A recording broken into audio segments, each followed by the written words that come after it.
need to do to be a balanced winning team.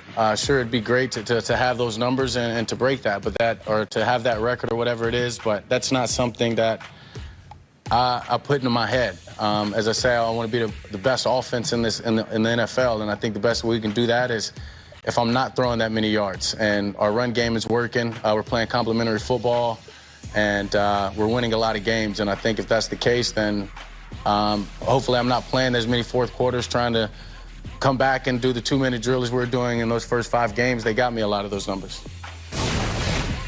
So, LeVar, Dak saying he doesn't want to throw for 6,000 yards is blank. Sensible, Joy. Very sensible. If you think about it, Drew Brees, who has thrown for more yards than God, averaged 280 yards a game over his career. 280 yards, if that puts it in context to you. You know what he would have to be averaging per game to be able to get to 6,000 yards? 353, and I rounded that up from 52, 9.9. So I just think it's sensible, Broussard, to think about being balanced, more balanced, because you would have to be basically averaging more than Pat Mahomes per game if you're getting 6,000 yards. Yeah, I think it's smart. I think it's smart. I don't think that you have a balanced offense if you're throwing for 6,000 yards. You have Zeke, eat on that side of the ball. You definitely want to utilize him. And you're also playing from behind if you're throwing that much. That is not a balanced offense, so it's very smart. Also, the last time a quarterback led the league in passing yards and won a Super Bowl were both pre-Super Bowl era. That much, and well, not 6,000 yards, but led the league in passing yards and won a Super Bowl. It's not a formula for success. This is very smart from Dak. It's not how you want to win games. It's perceptive, and you heard Dak kind of refer to it toward the end of his quote, but he knows that 370 yards he averaged a game last year, it was fugazi.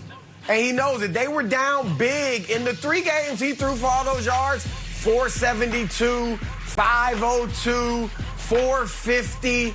They were way behind, and he had to go in the hurry up. The opponents were in the prevent defense, and they rallied in the lost 2 of those 3 games. He didn't put up those yards against the Rams. He didn't put up those yards against the Giants, who actually had a pretty good defense. So he knows that he's not going, he doesn't need to throw for that many yards. They don't have to go back to his second and third years in the league, or first, second, and third, when it was Ezekiel as the driving force. But they do need more balance, because he's a better passer than he used to be, but he's still not Pat Mahomes. So they definitely need more balance. This is very perceptive of Dak Prescott. Let's talk Patriots. They assigned numbers to the rookie class, and one in particular made waves. They gave out Gronk's number 87 to rookie wide receiver Trey Nixon, despite Gronk being the franchise leader in touchdowns. So, LeVar, the Pats giving 87 to a 7th-round rookie is blank.